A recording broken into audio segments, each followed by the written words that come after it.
Papunta ako sa building nila Maybelline ngayon, yayayain ko sana siyang mamasyal, tutal wala kaming klase sa huling subject ko, kaya maaga natapos ang aking klase. Nasa tamang palapag na ako, nang may nakita akong balto ng isang lalaki na parang papunta sa locker, at mukhang kilala ko ang bultong iyon. Sinundan ko siya, at mabutit wala masyadong estudyante ang naruroon. Lumiko ito sa kanan, at tama nga ako pupunta siya sa locker. Lumiko rin ako at nakita ko siya sa tapat ng locker ni Maybelline. Nagulat pa ako nang nilagay niya doon ang 3 red roses. So, siya pala ang lihim na nagbibigay kay Maybelline ng bulaklak.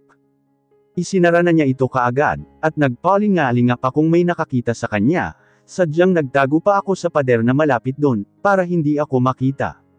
Hinintay ko siyang makalapit sa may kinaroroonan ko, habang nakakubli ako sa pader. Pagkadaan niya sa aking gilid ay lumabas ako at tinawag siya.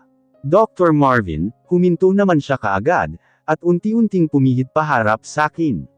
Nagulat siya na para bang may nagawa siyang mali, kung titignan mo siya sa kanyang itsura. Niyaya ko muna siyang umupo sa bench, malapit sa locker room. Ikaw pala yung na palaging nagbibigay ng bulaklak kay Maybelline. Yumuko lamang si Doc Marvin, at pinagsiklap niya ang dalawang palad. Bakit hindi mo sabihin sa kanya? I'm afraid. Afraid of what? Ang tanong ko sa kanya. Baka ako naman ang ma-reject niya. Ngumisi ako sa kanya. Natatakot ka na gawin niya sa'yo yung ginawa mo sa kanya. Hindi siya nagsalita, pagkway tumingin lang siya sa malayo. Dr. Marvin, till now ikaw pa rin ang gusto niya. Kaya nga hanggang ngayon nasasaktan pa rin siya. I know, tipid niyang sagot.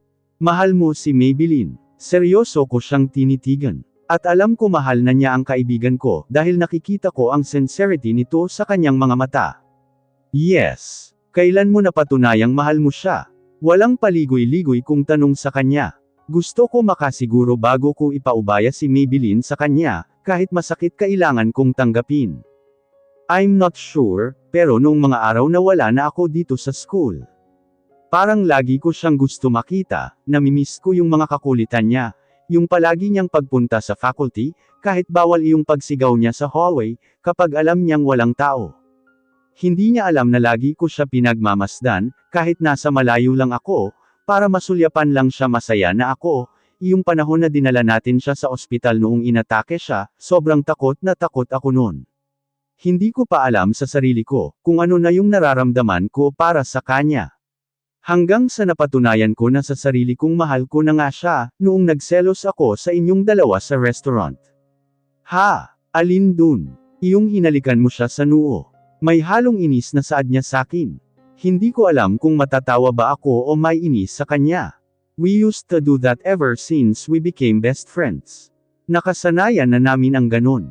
Pati nga ang holding hands wala na samin. Kulang na lang magtabi kami sa pagtulog. Pang-aasar ko kay Doc Marvin, na ikinalaki ng mata niya. What? Ganon kami ka-close ni Maybelline, pero syempre magbabago na yun simula ngayon. Umiwas naman ako ng tingin sa kanya, at siya naman ay mataman lang ding nakatingin sakin. Tell her that you love her. Dahil sinasabi ko sa'yo Doc Marvin, sinisimulan na niyang kalimutan ka at mag-move on sa'yo, kaya hanggat mahal ka pa niya ngayon, kumilos ka na. Ligawan mo na. Thanks JK. Pagkatapos ng pag-uusap naming yon, ay nanatili pa rin akong nakaupo sa bench. Masyadong masakit pero wala naman akong magagawa, mahal ni Maybelline si Doc Marvin, at mahal na rin ni Doc Marvin si Maybelline. Masaya pa rin ako, kasi hindi na lang si Maybelline ang nagmamahal, kung hindi mahal na rin siya ng mahal niya. Nakatanggap na naman ako ng 3 red roses, pagbukas ko ng locker ko, at ganun pa rin M pa rin ang nakalagay na initial. Binasa ko ang nakalagay sa card. To my one and only rose of my life. Today is my special day. Iyon lang. Matapos kong basahin ang nakalagay sa card. Teka, bakit parang dismayado ako?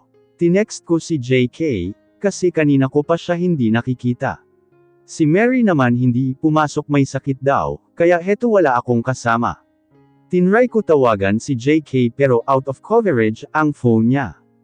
Anong nangyari sa lalaking yun? Hindi naman nagpapatay ng cellphone yun wika ko sa aking sarili.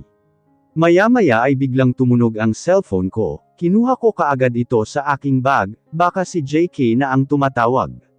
Nagtaka pa ko ng number lang ang nakaregister doon. Sinagot ko naman kaagad ito baka importante. Hello. Hi Maybelline. Bati ng pamilyar na boses. Doc Wallace. Yes, it's me. Kanino nyo nakuha yung number ko? Tak ang tanong ko sa kabilang linya. Kay Doktora Ramirez, she's your doctor right? Oo. Actually kaya ako napatawag birthday ko kasi ngayon. Talaga, happy birthday Doc Wallace. Thank you Maybelline, masayang sabi ni Doc Wallace na alam kong nakangiti ito ngayon, base sa kanyang pananalita. May pabor sana ako sa iyo eh. Ano yun Doc Wallace? Pwede mo ba ako igawal ng cookies? Ayun lang pala eh, sige Doc Wallace, tutal wala na akong klase ngayon, kasi kakatapos lang din ng exam namin. Okay good. Buti wala ka ng klase. Oo nga eh, nasaan ka pala ngayon, para mamayang hapon ibigay ko na rin sa'yo yung cookies mo. Nandito lang ako sa ospital, hintayin kita sa office ko mamaya. Sige Doc Wallace. Pagkatapos naming mag-usap, ay umuwi na rin ako kaagad para gumawa ng cookies, at ibigay kay Doc Wallace. Nakarating ako ng ospital, ng bandang alas 4 ng hapon, bitbit ang pinagawa ni Doc Wallace na cookies, nilagyan ko pa ito ng pulang ribbon sa ibabaw. Nagtungo ako kaagad sa kanyang opisina, at kumatok muna ako ng 3 beses. Yes come in. Pagkasabi niyang yun ay pumasok ako kaagad sa loob, naabutan kong nakaupo siya sa kanyang swivel chair, at nakatutok sa folder na kanyang binabasa. Nagangat siya ng mukha, nang makita na niya ako sa loob. Hi Maybelline. Masayang bati niya sakin. Upo ka, pinaupo niya ako sa kanyang sofa, at naupo siya sa kabilang gilid ko na pang-isahang upuan. Ito na Doc Wallace yung cookies mo, sabay abot ko sa malaking box ng cookies na ginawa ko. Wow! Mukhang special ta ah. Masayang kinuha naman niya ang cookies. At nilagay niya sa center table. Syempre dahil birthday mo. Sabay naman kaming napangiti. Mukhang okay ka na Maybelline ah, napayuko naman ako at pinaglaruan ang aking daliri. Siya nga pala pwede ka ba mamaya? Yayain sana kita. Saan naman Doc Wallace? Sa bar ng kaibigan ko, para mag-celebrate ng birthday ko. Ha? Hindi yung bar na katulad ng iniisip mo ah. Napansin naman niya ang pag-aalinlangan ko. Maayos na bar yun, resto din siya may mga tumutugtog na banda. Saka don't worry nasa VIP naman tayo, at hindi lang naman ako ang kasama mo, seryoso niyang wika sakin. Oo okay sige, well then sunduin na lang kita sa inyo around 8 PM. Okay Doc Wallace. Nasa kalagitnaan kami ng aming pag-uusap. Nang biglang may tumawag sa telepono na nakalagay sa kanyang lamesa, kaagad niya itong sinagot. Okay just wait for me I'll go there. May nangyari ba? Tanong ko sa kanya, nang may baba na niya ang telepono. I'm sorry Maybelline may emergency sa ER, kailangan ko munang puntahan, okay lang ba hindi na kita may hahatid? Okay lang ako Doc Wallace, huwag ka mag-alala kaya ko naman. Sige Maybelline magkita na lang tayo mamaya okay. Tumungo ako at nauna na siyang lumabas ng opisina niya sa pagmamadali. Dr. Marvin, tawag sakin ni Dr. Cristobal, ang direktor ng ospital. Kakatapos lang ng surgery ko, at papunta na ako sa aking opisina. Yes Dr. Cristobal. Happy birthday Dr. Marvin. Sabay tapik nito sa aking braso. Salamat po Dr. Cristobal. You're not getting any younger anymore Dr. Marvin, dapat nga ay nag-aasawa ka na, sabay pa kaming nagkatawanan. Actually yan nga din po ang iniisip ko, pero sa ngayon kailangan ko muna siyang mapasagot, nakangiti ko namang sagot dito. Kailangan ko ng kumilos bago pa mahuli ang lahat. Bukas na bukas pupuntahan ko siya sa kanila, at magtatapat na ako. Aba kung ganun dapat bilasan mo, baka maunahan ka ng iba, biro naman nito sa akin na ikinangiti ko. Kasalukuyang tinatahak ko papunta sa aking opisina, nang mahadjap ng paningin ko si Maybelline. Anong ginagawa niya dito? May check-up ba siya ulit? Lalapitan ko sana siya, nang may isang lalaking nurse ang lumapit sa kanya. Sa tingin ko ay mukha pa itong nahihiya kay Maybelline. Inilahad noong nurse ang kamay niya, at tinanggap naman niya ito. Napabuga ako ng malakas sa hangin, at tinitigan sila ng masama. Uunahan mo pa kung loko ka ah. Nang bumukas na ang elevator, ay siyang mabilis niyang pagpasok dito. Tumakbo ako ng mabilis, para mahabol siya. Pusarya na sana ito at naiharang ko ang kamay ko, kaya bumukas itong muli. Walang nakasakay kung hindi siya lang. Nanlaki pa ang mata niya sa gulat. Tinitigan ko muna siya, at saka ako sumakay. Nang sumara na ang pinto ng elevator, ay itinukod ko sa dingding ang aking dalawang braso, upang siya ay makulong. Doc Marvin, ano bang ginagawa mo? Kinakabahang wika niya. Sobrang lapit na ng mukha namin, kaya hindi siya makatingin ng diretso sakin. Who is he? Ha? Saka lamang siya tumingin nang tanungin ko siya. The one who held your hand earlier. Mahina ko namang sabi sa kanya. Nakipagkilala. You like him. Ano bang sinasabi mo? Hinampas ko pa ang dingding ng elevator, na siyang ikinataka niya. Ako lang dapat ang gusto mo, ako lang dapat ang mahal mo, naiintindihan mo Miss Brillantes. Alam mo hindi kita maintindihan Doc Marvin. Hindi ko na pinatapos pa ang sasabihin niya. I kissed her na siyang kinagulat niya. I kissed her passionately. Hinawakan ko ang batok niya, habang hinahagkan siya ng buong pagmamahal. Hindi siya tumutugon sa mga halik ko, dahil alam kong nagulat siya. Tumunog na ang elevator, hudyat na nasa tamang palapag na, saka ko lamang siya binitiwan. Gulat na gulat siyang nakatingin sakin, at muli akong nagsalita bago lumabas. I mark your lips now, someday I'm gonna mark you there, turo ko sa kanyang leeg. Ngumiti lang ako sa kanya, at saka lumabas na ng elevator. Nakalabas ako ng ospital, halos lutang na lutang ako, hindi ako makapaniwala sa ginawa ni Dr. Marvin. Nanginginig ang mga tuhod ko, parang anumang oras ay babagsak ako. Napahinto ako at tumingin ng masama sa labas ng ospital. Ano bang problema noon ni Doc Marvin? Bakit niya ginawa yun? Hindi niya ako gusto, pero hinalikan niya ako. Sunod-sunod kong tanong sa aking sarili, napatingala ako at napabuga ng malakas na hangin. Pagkway pumara na ako ng taxi at sumakay. Kahit nasa taxi ay wala pa rin ako sa aking sarili, iniisip ko pa rin ang nangyari kanina sa loob ng elevator. Para akong aatakihin kanina sa sobrang bilis ng tibok ng puso ko. Hindi ko na malayang nasa tapat na pala ako ng aming bahay. Maybelline, hihanarian ka na pala, gusto mo na bang kumain? Salubong sakin ni Nana Luman mula sa sala. Mamaya na lang po Nana Luman, busog pa po ako si kuya po. Oo nga pala, nagpaalam ang kuya mo, na may business trip daw sila ngayon, 1 week daw siyang mawawala. Kanina pa raw siya tumatawag sa Yuhiha. Ganun po ba? Kinuha ko ang cellphone ko sa aking bag at tinignan ito. 15 missed calls galing kay kuya. Bakit hindi ko napansin? Ganun ba ako kautang kanina? Naka-silent po pala ang phone ko, kaya hindi ko napansin, pagsisinungaling ko. Tatawagan ko na lang po siya mamaya. Okay, sige hiha, nasa likod lang ako, kapag may kailangan ka tawagin mo lang ako. Sige po Nana Luman, salamat. Umakyat na ako sa aking kwarto, inihagis ko ang aking bag sa kama, at pabagsak na nahiga. Bigla kong naisip si JK, kinuha kong muli ang aking cellphone, at dinial ang number ni JK habang nakahiga ako sa kama. Mabuti na lamang at nagring ito. Nakatatlong ring lang at sinagot niya naman kaagad. Hi Maybelline. Masayang bati ni JK sa kabilang linya. Nasaan ka? Bakit hindi ka pumasok kanina? May sakit ka ba? Gusto mo puntahan kita sa apartment mo? Sunod-sunod kong saad sa kanya. Minsan kahit may sakit siya, hindi niya pinapaalam kung hindi ko pa siya pupuntahan sa apartment niya. Wala akong sakit Maybelline, saka nasa Batangas ako ngayon. Ha? Anong ginagawa mo dyan? Napaupo ako sa aking kama, nang marinig yun sa kanya. Pinapante kasi ako ng tita ko rito, namimiss na raw nila ang gawapo nilang pamangkin, sabay tawa nito. Bakit hindi mo man lang ako sinabihan? May himig na pagtatampo ko.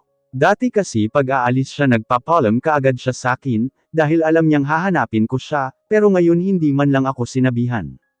Sorry Maybelline, wag ka na magtampo biglaan kasi saka nilobat itong phone ko, kaka-charge ko lang ngayon. Okay sige basta pasalubong pag-uwi mo Sure. What do you want? Kahit ano basta galing sayo, nakanguso kong wika sa kanya. Yes boss. Miss mo na ako no? Oo sobrang miss na kita. Kailan ka ba uuwi? Saglit siyang natigilan, at narinig ko pa ang pagbuntong hininga niya. JK, may problema ba? Wala naman, tatawagan kita pag uuwi na ako para masundo mo ako. Wow, grabe, ako pa talaga ang susundo sa'yo.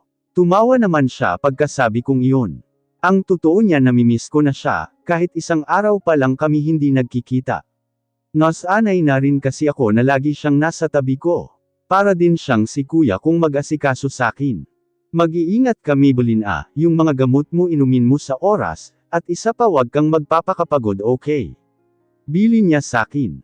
Opo. Umirap naman ako, animoy nakikita niya. Makapagbilin ka, kala mo naman hindi na tayo magkikita, mag-ingat ka dyan, okay? Saka bilasan mong umuwi, naboboard ako.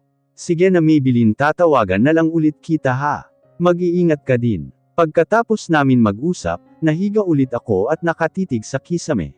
Hindi ko maintindihan si JK, parang ang lungkot ng boses niya, habang kausap ko kanina. May problema kaya siya? Ipinagkibit balikat ko na lamang iyon, tatanungin ko na lang siya pagka-uwi niya. Hey bro, happy birthday! Bati sakin ng pinsan kong si Wallace, pagkapasok niya dito sa aking opisina, umupo siya sa sofa at prenteng naka-D4. Mauna na ako bro sa bar, susunod na lang ako sayo. Why? May sasanduan lang ako, nakangisi niyang sabi sakin. Mukhang may babae pa yatang kasama ito mamaya. Babae na naman yan. Inirapan ko siya habang nakasandal ako sa mesa ko, at nakahalukip-kap. Of course. Alangan lalaki. Kailan pa ako nagsundo ng lalaki?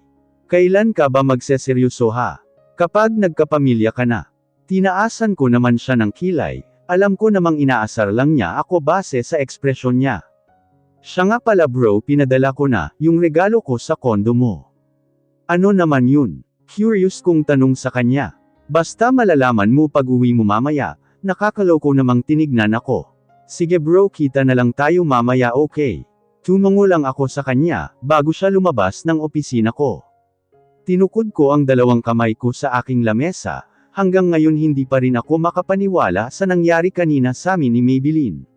Nagalit kaya siya sa biglang paghalik ko? Paano kung hindi na niya ako kausapin? Paano kung ayaw niya ako makita? Paano pa ako makakapagtapat niyan sa kanya? Samut-saring pumapasok sa aking isipan, mura ko at sabay hampas ng isang palad ko sa aking mesa. Inihilamos ko ang aking dalawang palad sa mukha ko, at yumuko na nakapamiwang. Bakit kasi pinairal ko yung selos ko? Kainis. Hindi ko kasi napigilan kanina, lalo na kung ngumingiti siya sa iba. Nawala lang ang aking pag-iisip nang may biglang kumatok. Yes, come in. Nagulat ako pagkabukas ng pinto nang makita siya. Christine. Hi Marvin. Nakangiti niyang bungad sakin. Pasok ka, upo ka muna, alok ko sa kanya. Umupo naman siya sa pang-isahang upuan, at ako naman sa mahabang sofa. Do you want something to drink? Hindi rin naman ako magtatagal. Kaya ako nagpunta dito para batiin ka. Happy birthday Marvin. Salamat. Alam ko naman Marvin na wala na tayong pag-asa. Hindi ko na rin naman ipagpipilitan ang sarili ko sa'yo, pareho lang din tayong mahihirapan. Mahal kita Marvin, pero alam kong hindi ako ang mahal mo. I'm sorry Christine. You don't have to Marvin, masaya ako kasi nakilala kita. Naiintindihan kita Marvin na hindi napipilit ang pagmamahal. Malungkot niyang sabi sakin. Naging masaya rin naman ako.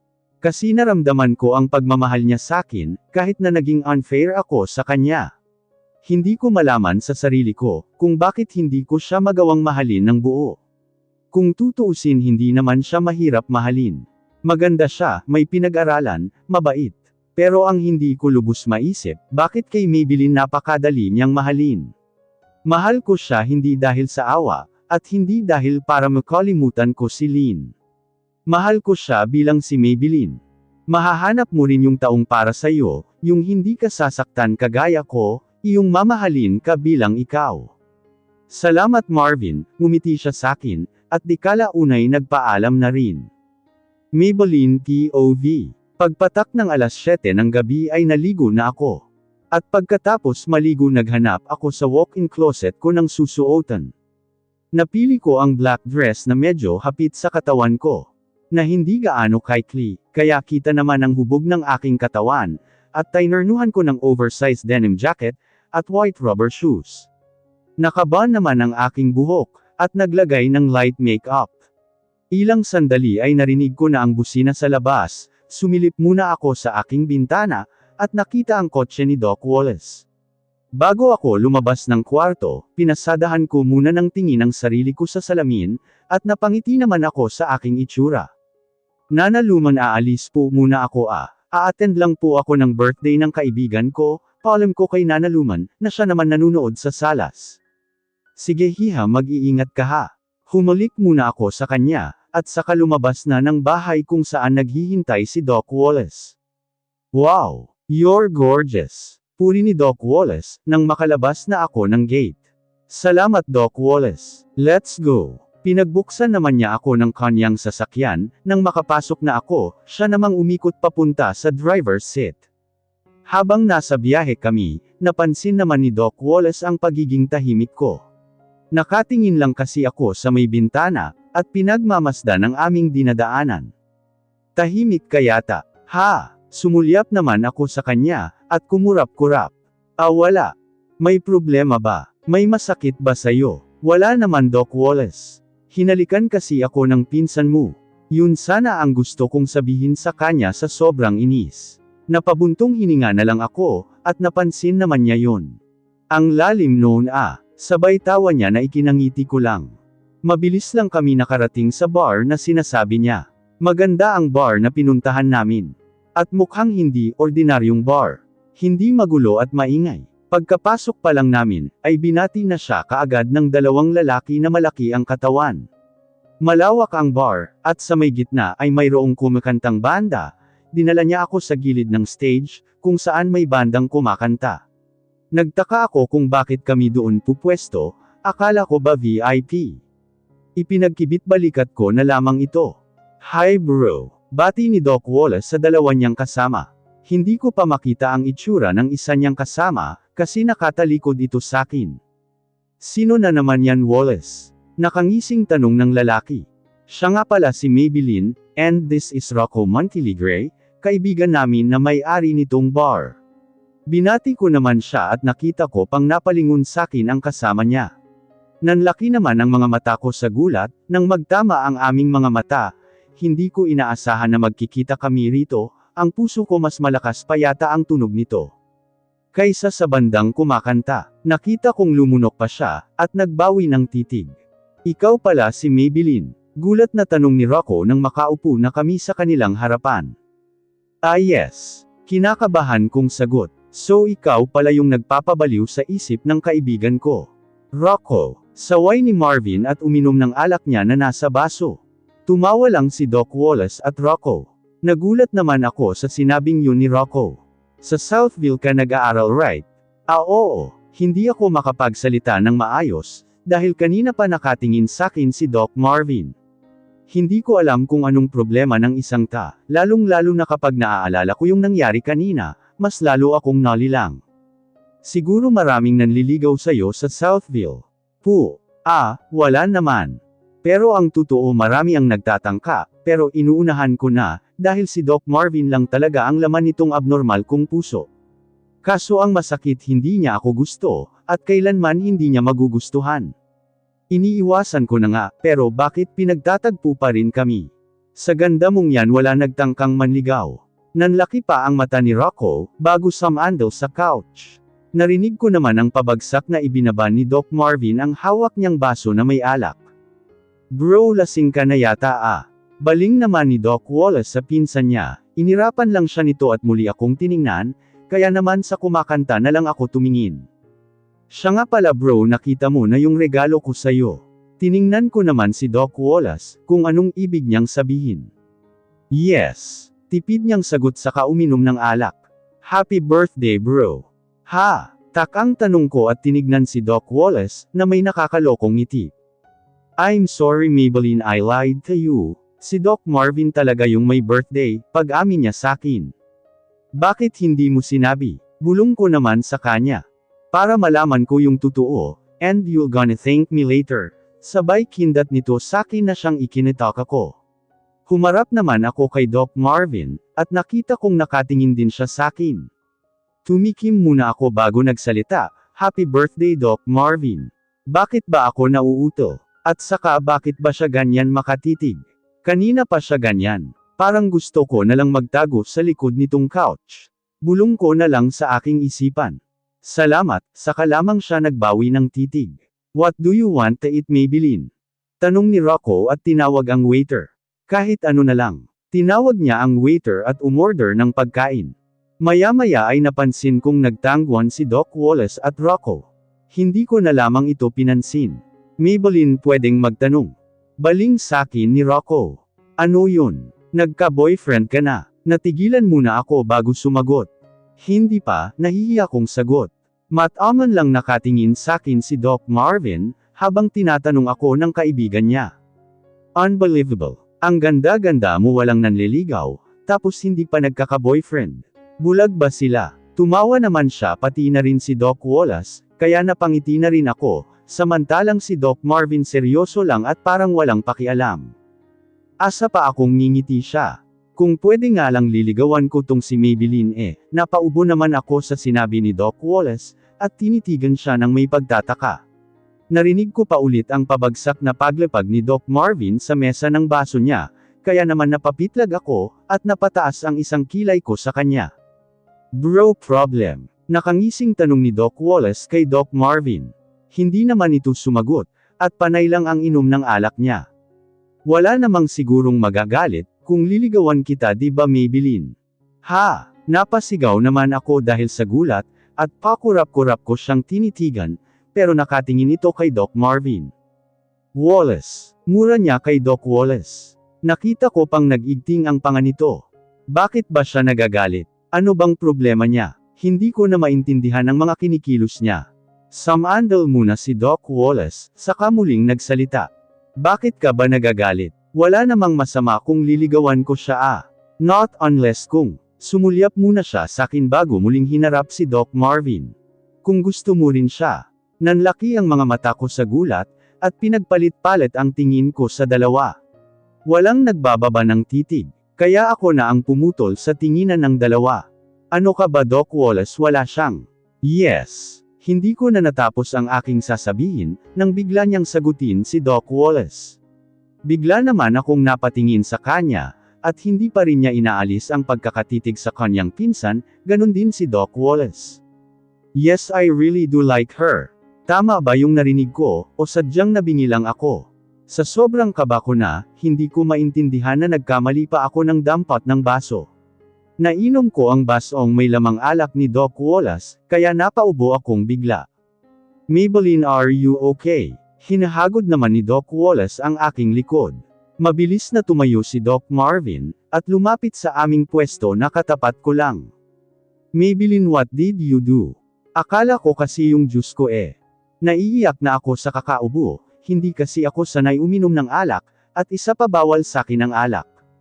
Inabutan naman ako ni Doc Wallace ng tubig na siyang ininom ko. "Let's go." Hila ni Doc Marvin sa kamay ko, kaya napatayo ako sa aking kinauupuan. "Teka, saan tayo pupunta?" "We're going home." Nagkatinginan naman si Doc Wallace at Rocco saka ngumiti. "Sige bro, siguro naman mapapanatag ka na niyan." Huling sinabi ni Doc Wallace sa kanya, saka ako hinhila palabas ng bar.